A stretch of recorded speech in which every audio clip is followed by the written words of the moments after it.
الشكر علينا.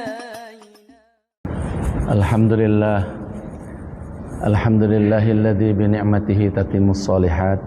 أشهد أن لا إله إلا الله وحده لا شريك له فاطر الأرض والسماوات. وأشهد أن محمدا عبده ورسوله أشرف المخلوقات. اللهم فصل وسلم وبارك على سيدنا محمد وعلى آله وأصحابه صلاة وسلاما دائمين متلازمين باقيين على ممر الدهور والأوقات. أما بعد. Subhanaka la ilma lana illa ma 'allamtana innaka antal alimul hakim. Rabbi shrah li sadri wa yassir li amri wahlul 'uqdatam min lisani yafqahu qawli. Qala ta'ala fi kitabil karim, a'udzu billahi minasyaitonir rajim. Fa'lam annahu la ilaha illallah wastaghfir li dzambika walil mu'minina wal mu'minat wallahu ya'lamu mutaqallabakum wa mathwaakum. Shadaqallahul azim. Jamaah zuhur Masjid Jami' Ar-Rayyan yang berbahagia, puji syukur kehadirat Allah Subhanahu wa taala. Salawat salam untuk baginda Rasulullah sallallahu alaihi wasallam, keluarganya dan para sahabatnya. Hari ini kita sudah memasuki hari ke-16 di bulan Rajab. Maknanya tinggal 32 hari lagi kurang lebih kita akan memasuki bulan Ramadan.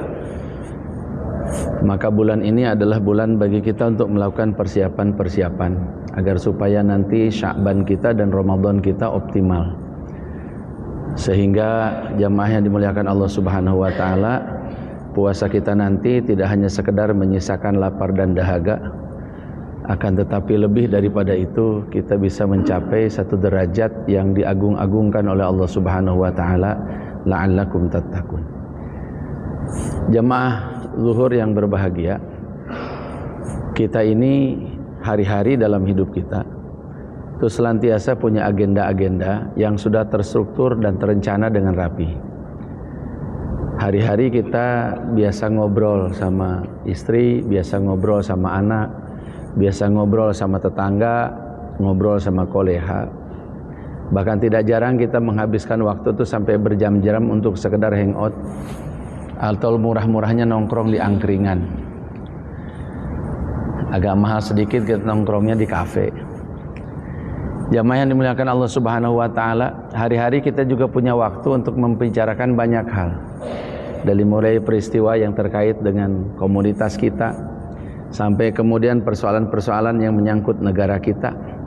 Ngomongin ijazah saja kalau saya tidak salah sudah 2 tahun nggak kelar-kelar.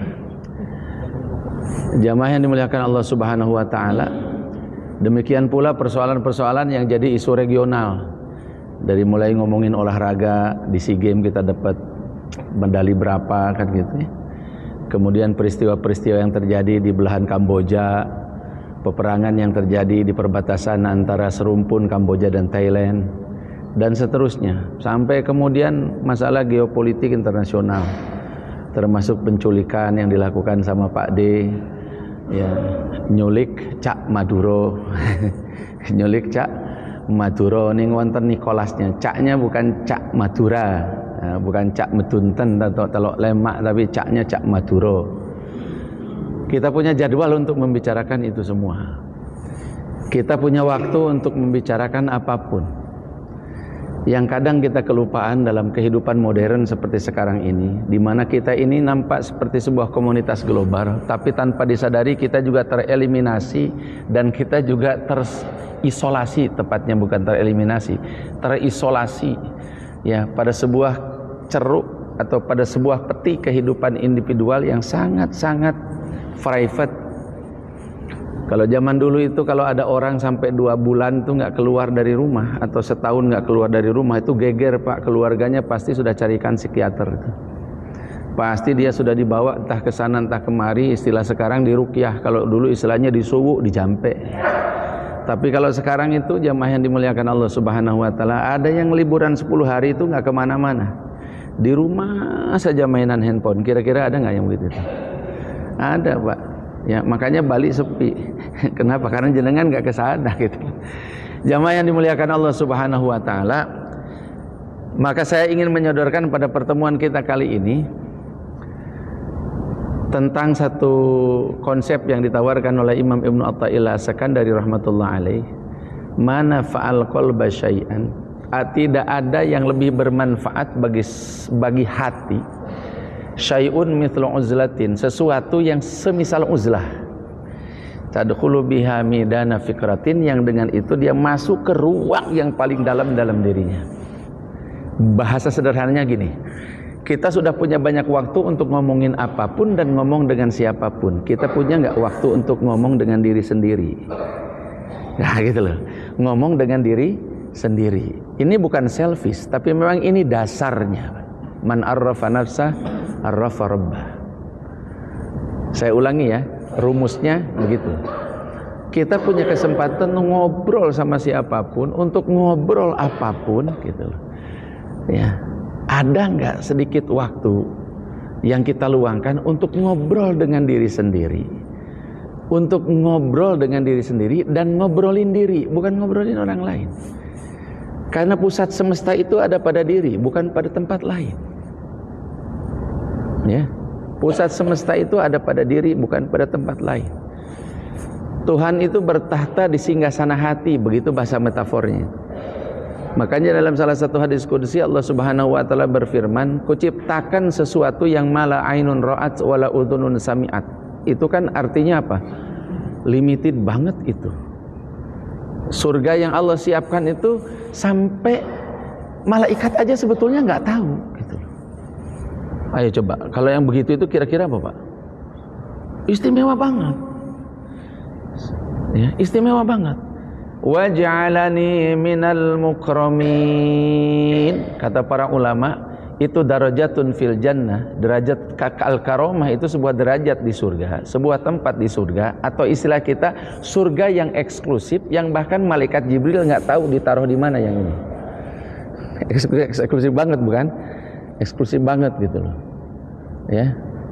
Bapak pernah dengar nggak di salah satu stasiun TV kita yang menceritakan bahwa Airbus itu bikin pesawat, kemudian Walid bin Talal bin Abdul Aziz ditawari, bos, kami bikin pesawat nih 15, cuma 15 dunia private jet, ente kalau mau ambil satu boleh.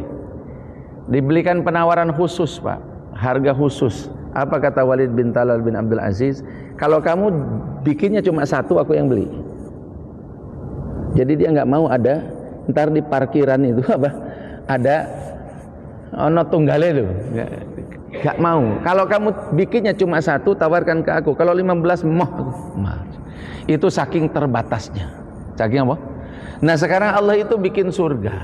Surga itu yang mala ainun ra'at wala udhun sami'at. Jangankan disentuh, jangankan dijamah, dilihat aja nggak pernah.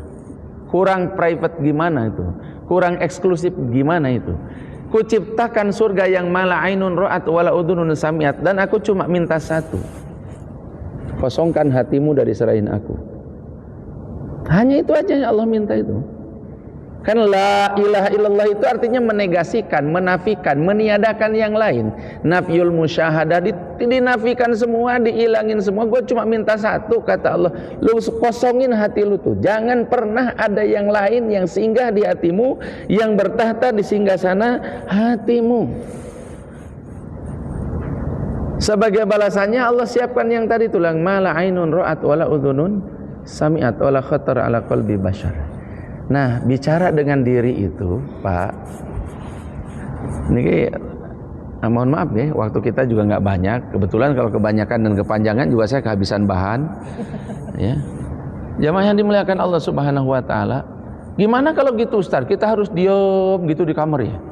Terus harus ngomong sendiri, nggak usah di kamar, Pak. Sekarang mah orang ngomong sendiri, di halte bus ngomong sendiri, di busway ngomong sendiri, di mana-mana orang ngomong sendiri. Oh, di kamar saja ngomong sendiri-sendiri. Bini madep ngulon ngomong sendiri, ya. Suami ngadep ngetan ngomong sendiri, bukan gitu maksudnya. Berarti kita harus menjauh dari semua, nggak begitu, bukan begitu. Tapi saya ingin memberikan gambaran nih supaya lewat contoh biasanya lebih gampang. Kalau disebut Imam Ghazali, yang terbesit di pikiran jenengan apa? Gundul, Ustaz. Oh, ente kejebak gambar tuh. Gambar Imam Ghazali itu gundul, kepalanya itu botak, rambutnya rewis-rewis, ya, matanya itu kayak kurang tidur kan itu. Kan gitu kan? Itu pernah ada gambar Imam Ghazali yang dianggap itu Imam Ghazali. Saya nggak tahu tuh Ghazali Medan apa Ghazali Bugis, apa Ghazali Sunda, Ghazali Jawa, yang jelas pernah ada gambar seperti itu. Paling tidak itu lebih realistis dibandingkan gambar Syekh Abdul Qadir Jailani yang matanya melotot gitu, yang dijual di tempat-tempat ziarah itu kelihatan lukisannya, nggak nyata belas gitu. Oke. Sekali lagi, kalau disebut Imam Ghazali, yang terbersit di kepala kita apa? Oh, tasawuf Ustaz. Lah menurut otak sampean tasawuf itu apa? Wis wonge kemproh Ustaz. Ngomongnya apa? Kemproh, kelambine yes. Ora pati ngurus. Oh, kalau begitu mah seniman, itu biasanya begitu-begitu apa? Seniman biasanya, rambut gondrong, ruas-ruis gitu. Apa kira-kira kalau yang paling identik dengan Imam Ghazali? Boleh nggak saya katakan begini? Imam Ghazali itu kalau nongkrong di kafe, kalau makan di restoran. Beliau itu rektor. Rektor itu kalau gaul hari-hari, kalau makan siang rektor, kira-kira kelasnya sama siapa? Dirjen, bener nggak? Menteri, kan gitu? Hah? Kan gitu, kira-kira kan begitu. Dulu itu ada forum rektor yang suka ngasih masukan-masukan buat presiden. Pernah ada forum rektor ya? Sekarang udah jarang ada suaranya. Imam Ghazali itu rektor. Masih kurang puas nih. ASN. Baru tahu rasa loh. Baru Ustadz ini katanya bilang Imam Ghazali ASN. Lah ya rektor. Pejabat negara. Kepala perguruan tinggi. Berarti mangan hari-harinya dari duit gaji. Gitu loh, dari duit gaji.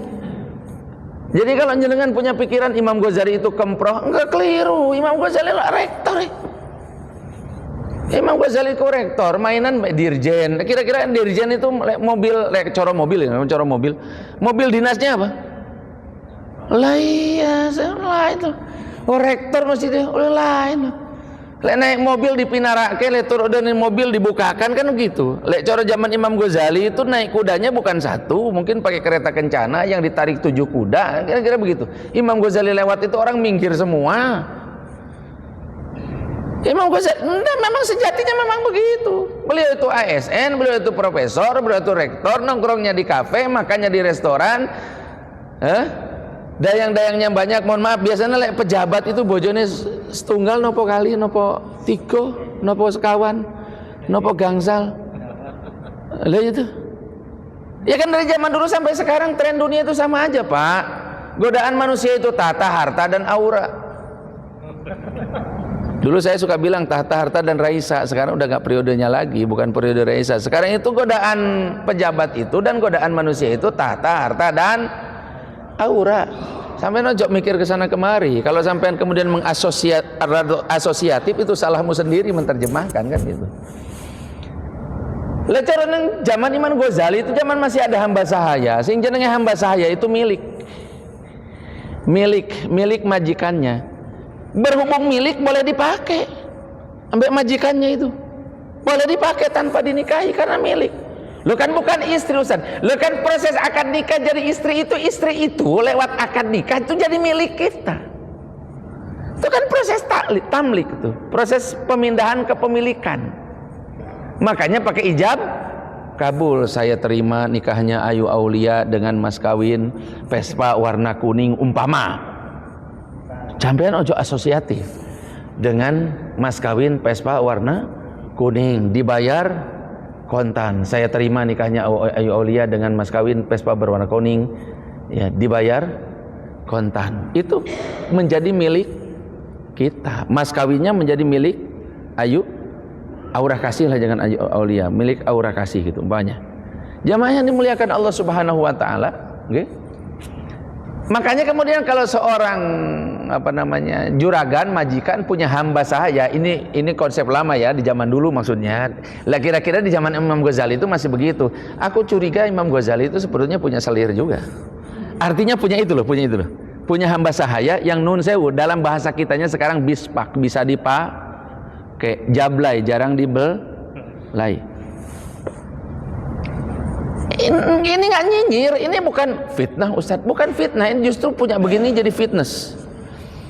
Jamaah yang dimuliakan Allah Subhanahu wa taala, saya ingin mengatakan bahwa kehidupan Imam Ghazali itu awalnya glamor kayak begitu loh Mas. Rektor ke ASN, tapi kemudian beliau merasa ada sesuatu yang hilang, padahal beliau itu bergelut dalam dunia akademik, bergelut di dunia akademik. Kitab karangannya itu luar biasa banyaknya. Bahkan ada satu kitab karya Imam Ghazali itu ketika diterbitkan, profesor beliau saja yang bimbing S3-nya beliau itu sampai bilang, kenapa kamu harus menerbitkan buku ini? Kok nggak sabar nunggu aku mati dulu gitu loh.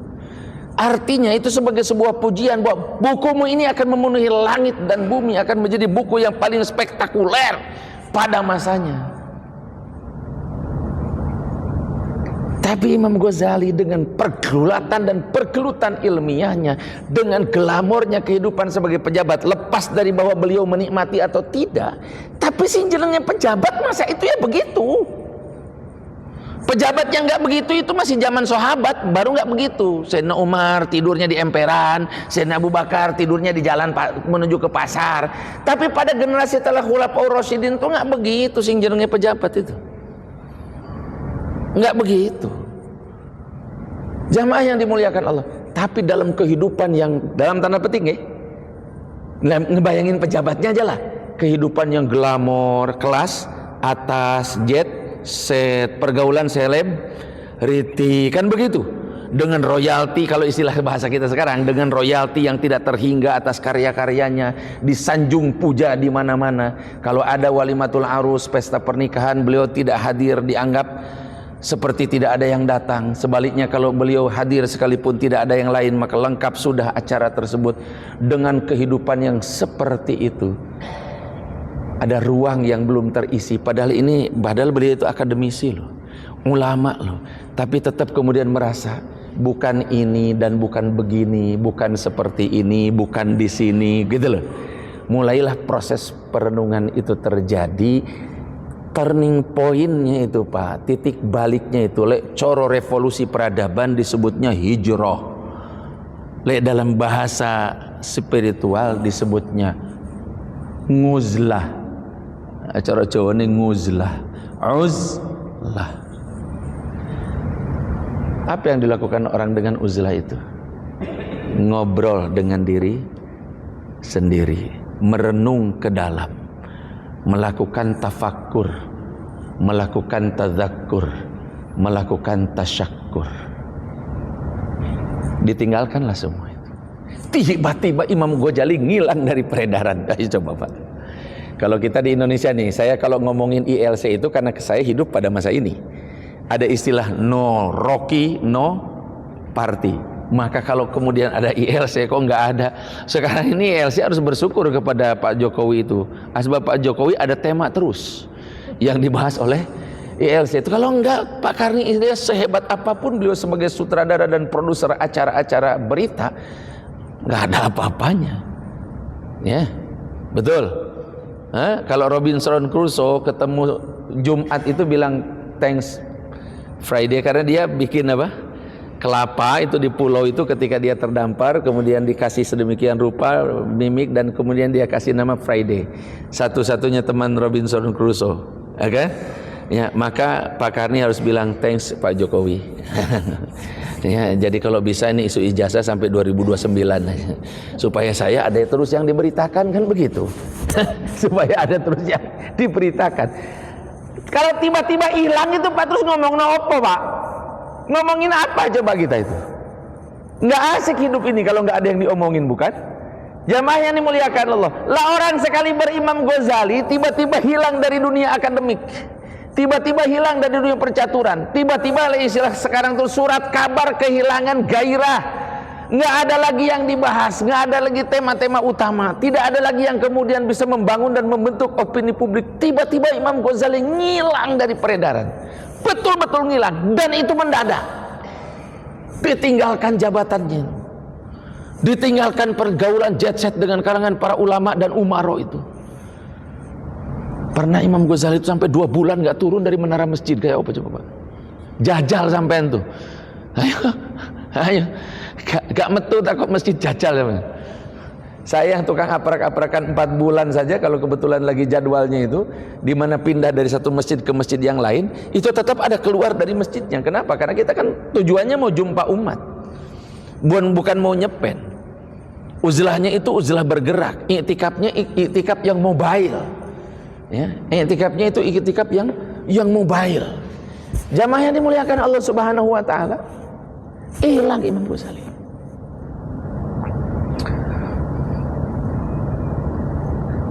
Jamaah yang dimuliakan Allah Subhanahu wa taala, itulah yang dilakukan oleh Imam Al-Ghazali. Itulah uzlah itu. Ya. Menyendiri bersama Allah. Maka dalam konsep lain, di makalah yang lain dalam kitab Ibnu Athaillah itu dikatakan bahwa kalau makhluk menjauh darimu, ketahuilah sebetulnya pada saat itu Allah sedang ingin berduaan denganmu. Kadang ada satu keadaan yang kita alami itu, kita dibully oleh semua orang, dijauhi oleh semua makhluk.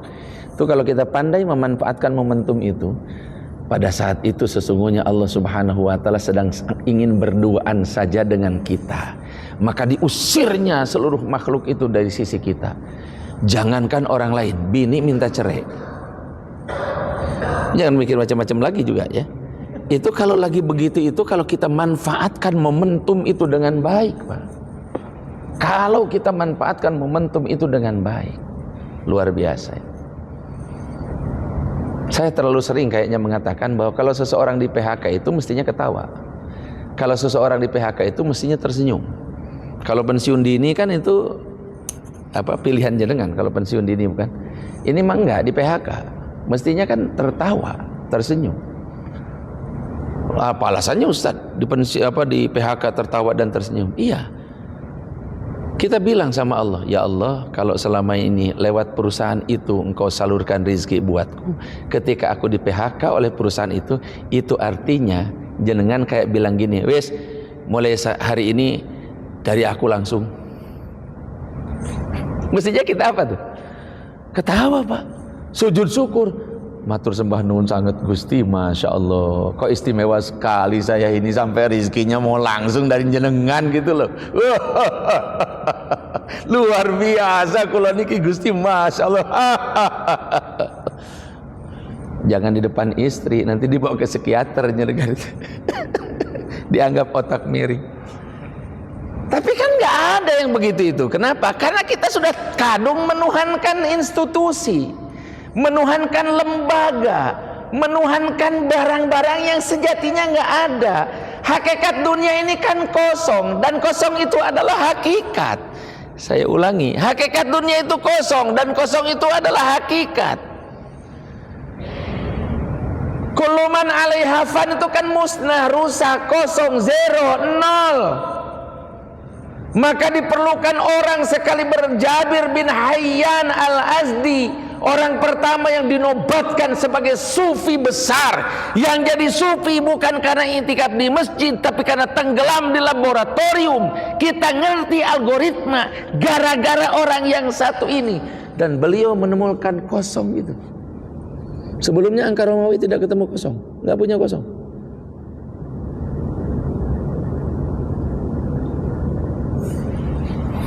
Niki kosong niki Pak.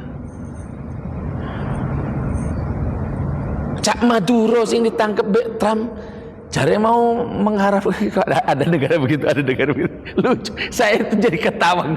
Kok ada ya di abad 21 gitu, ada sebuah kepala negara diculik gitu loh. Lho sing paling pantas nyulik itu Pak Prabowo lho, Pak Usano terkerekote. Suka atau nggak suka, presiden kita ini punya track record dulu di zaman ketika 98 punya tim mawar, tugasnya apa? Nyulik. Katanya dalam persidangan waktu disebut bahwa prajuritnya itu salah menerjemahkan komando, maka disindir sama Mas Panji itu dalam stand up comedy itu. Ya, perintahnya itu amankan, kok jadi culik lah, kan diputar-putar sama dia. Sing paling pantas nyulik orang itu ya Pak Prabowo. Oh, no track recordnya. Nah ini kita berbicara aja, kita tidak menuduh apa, itu kan udah kelar semua. Atau sekarang juga jadi presiden kita, alhamdulillah. Lo kok moro-moro Donald Trump kok nyulik Cak Maduro gitu. Terus yang diperebutnya itu apa? Yang diperebutkan itu apa? Haba amang suro. Yang diperebutkan itu kekosongan semua. Kalau semesta ini kosong, berarti yang kita perebutkan itu apa? Kok kekosongan. Menggantang asap. Ada istilah begitu dalam bahasa kita. Menggantang asap Falamma ja'ahu lam yajidhu syai'an wa wajadallaha 'indahu fawaffahu hisabah. Kayak musafir ngelihat fatamur gana dari kejauhan, tahsabuhu dhama'anu ma'a, dikira air. Begitu sudah dekat ternyata bukan air. Semua kan duga-dugaan saja hidup ini. Ketika belum kepingin sudah, ketika sudah kepingin tambah, sesudah ditambahi kepingin lagi, kepingin lagi, lagi dan lagi. Gak ada puasnya. Anak-anak sudah diajak nonton film Avatar, Pak? Belum? Saya sudah sekeluarga. Aku tak berjamaah menonton bioskop itu, saya berjamaah. Saya itu kok tergelitik dengan pesan daripada film itu. Manusia begitu ya, rakusnya manusia itu, rakusnya manusia itu ya. Sampai ketika ada satu negeri di mana negeri itu masih subur makmur, germah ripah loh jinawi, aman tentram, sejahtera, bruk diburu, brok dipantau, ngalayah di tengah iman. Itu manusia dari dimensi yang ini mengerahkan seluruh kekuatan yang dia punya untuk menghancurkan negeri yang ada di negeri antah berantah di dimensi yang berbeda itu. Saya itu kok nangkep pesannya itu begitu. Entah saya yang GR dengan pesan itu, entah memang sebetulnya sutradaranya James Cameron itu sebetulnya tujuannya begini, kill manusia itu rakus orang karu-karuan. Saya kok jadi ingat hadis Nabi, law kana libni adam wadiyan min dhahabin, kalau satu orang anak Adam itu punya konsensi atas emas, tambang emas dunia, itu terjemah versi hari ini. Bukan kalau satu orang manusia itu punya emas selembah. Mana ada emas selembah itu, Pak? Di Fotnok aja kalau dikumpulkan semua hasil nambang daripada Tembagapura itu sampai sekarang belum sampai satu lembah. Jadi saya terjemahkan, kalau anak Adam, kalau ada seorang manusia punya izin, punya hak tambang atas satu dunia pertambangan emas, niscaya dia menginginkan satu lagi, sampai dia tidak akan pernah puas kecuali dia sudah disumpal dengan tanah. Artinya hanya kematian yang bisa menghentikan dia dan yang bisa memuaskan dia. Terus yang dikelompokkan itu apa? Ma indakum yang fad. Semua yang tidak kita asuransikan diinvestasikan kepada Tuhan, dalam tanda petik dituhankan. Dituhankan itu pengertiannya apa? Dilelahkan, diallahkan. Bukan dituhankan di sembah-sembah maksud saya. Yang tidak dikeallahkan, semua adalah kosong dan kesia-siaan belaka. Semua adalah kekosongan dan kesia-siaan belaka. Makanya begitu, makin dikejar makin gak ketemu, makin dikejar makin gak ketemu. Dan kita tidak pernah terpuaskan itu ketika belum kepengen sudah. Itu lagunya Cak Nun tuh, yang Ma'inun Najib, Kiai Kanjeng. Ketika belum kepengen sudah, ketika sudah kepengen nambah, sesudah ditambahi kepengen lagi dan lagi. Tak akan terpuaskan, karena memang manusia jiwanya hanya akan terpuaskan itu kalau kemudian dia melirik melihat ke dalam, ke kedalaman petala sanubarinya. Dia hanya akan terpuaskan dengan satu saja. Bahkan surga tidak akan memuaskan dia. Surga tidak akan memuaskan kita, Pak. Kita itu dipuas di akhirat karena kita ketemu Allah di sana. Kita itu puas di akhirat karena ketemu Rasulullah di sana. Surga itu jadi remeh sebetulnya. Kalau sekarang kita kepengen. Kenapa? Karena memang kita hidup belangsak kok. Kita hidup belangsak, punya lihat orang pakai mobil bagus aja kepengen. Ya, sampai ada kasus kemarin ada yang naik NMAX, kemudian dia terpaksa harus flexing, harus mengumumkakan. Kenapa? Karena dihina sama penumpang Pajero gara-gara serempetan. Jangan sombong lah punya NMAX aja, belagu katanya. Akhirnya dia terpaksa flexing NMAX-nya, kemudian ya saya mohon maaf, memang saya punyanya cuma NMAX, tapi di sampingnya NMAX ini ada Rubicon. Jadi lucu, geli juga saya bilang gue punya bahan ceramah nih. Tuh, ono yang sebelah sononya 5 juga punya saya tuh. Enggak, saya sebetulnya malas begini-begini. Saya cuma ingin menyampaikan pesan. Enggak mesti orang yang punya NMAX itu punyanya cuma enme gitu. Ya memang ada juga yang umumnya memang cuma punyanya ya cuma itu, gimana lagi. Nggak masalah toh mas, yang penting itu duwe Gusti Allah. Lanjangan itu kepengen memiliki atau pengen menggunakan dan memanfaatkan. Sejatinya nggak ada pemilik kok. Lillahi ma fis samawati wa ma fil ardh. Kepemilikan itu hanya punya Allah. Kita karena hanya gak hak guna aja, hak guna umur, hak guna kelola, kan cuma begitu aja tuh. Oleh karena itu jamaah yang dimuliakan Allah, ada kecenderungan Pak, ketika dunia ini sudah sedemikian rupa. Sekarang mungkin jenengan belum mengalami kebosanan, tapi cobalah kalau jenengan pegang handphone sudah 15-20 tahun, coba sekali-kali hidup tanpa handphone. Itu terasa betul Pak, nikmat, Masya Allah. Saya udah nyoba kemarin Ustaz. Kenapa? Karena pas tanggal kemarin jatuh tempo semua ya.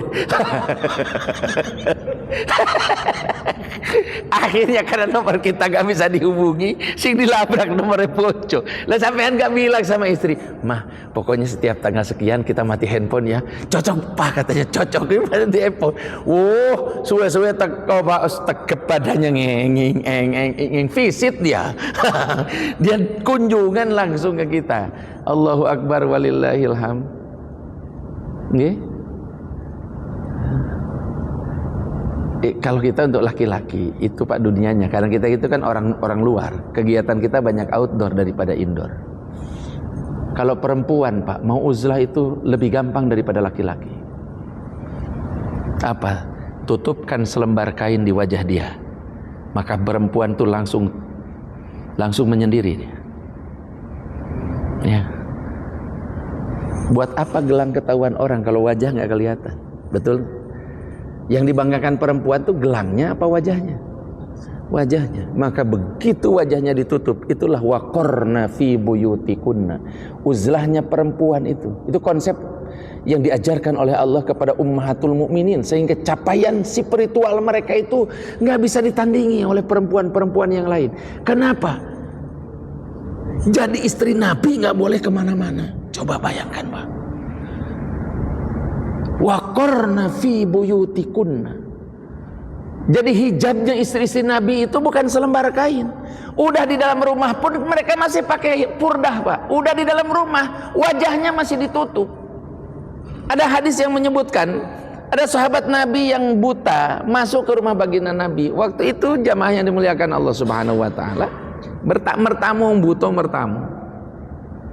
Kata Rasulullah sallallahu alaihi wasallam, ya, karena istrinya ini kemudian mungkin sedang membuka cadarnya, coro kita mungkin lagi gak kerudungan, coro kita itu. Ya, dan beliau merasa udah biarin lah, tamunya juga buta, biarin gitu. Kan rumah Rasul itu kan ya kan lebih sederhana daripada rumah petak toh. Maka jemaah yang dimuliakan Allah Subhanahu wa taala, kata Nabi, ya, pakai hijabmu katanya. Buat apa ya Rasulullah? Kan dianya buta. Kan dianya apa? Buta. Apa kata Nabi? Ya dia buta tapi kan kamu enggak. Sampai sewarok itu baginda Nabi itu kepada istri-istrinya itu. Udah serapi itu dandanannya di dalam rumah, masih dibentengi dengan rumah itu. Waqarna fi buyutikunna, kau tinggal di situ. Jadi Siti Aisyah itu meriwayatkan meriwayatkan banyak hadis di hadapan seribuan kurang lebih muridnya itu. Muridnya yang nyanggong, bukan Siti Aisyahnya kayak ibu-ibu majelis taklim sekarang.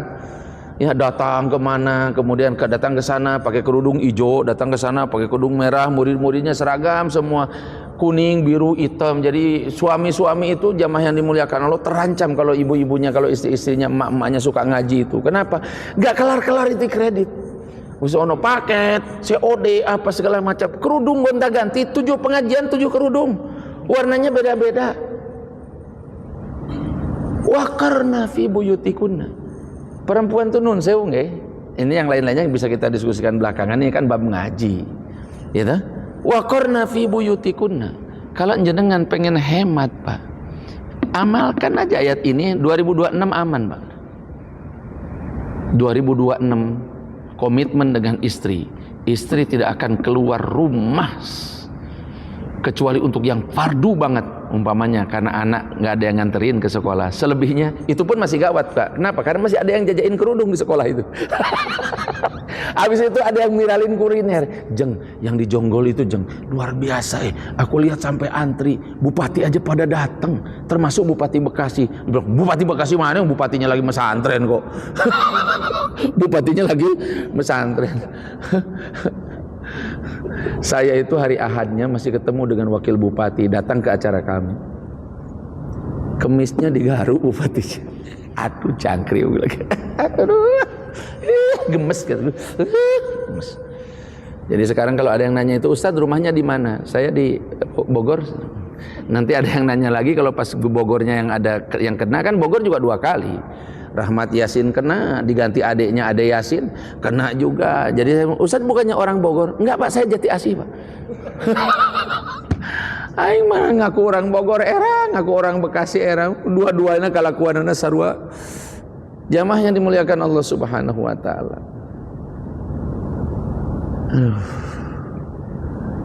Wa qarna fi buyutikunna. Tinggal di rumah. Kalau kita kan nggak mungkin tinggal di rumah. Nggih? Kita mah laki-laki. Ya, salat aja harus di mana?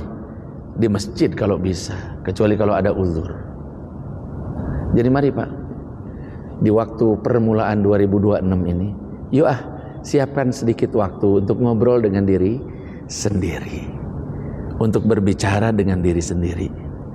Ngobrol jeung kuring, lain ngobrol jeung kurung, lain ngobrol di pakarangan, tapi ngobrol jeung diri sorangan. Terima kasih, mudah-mudahan bermanfaat. Aqulu qauli hadza wa astaghfirullahal azim li wa lakum. Assalamualaikum warahmatullahi wabarakatuh.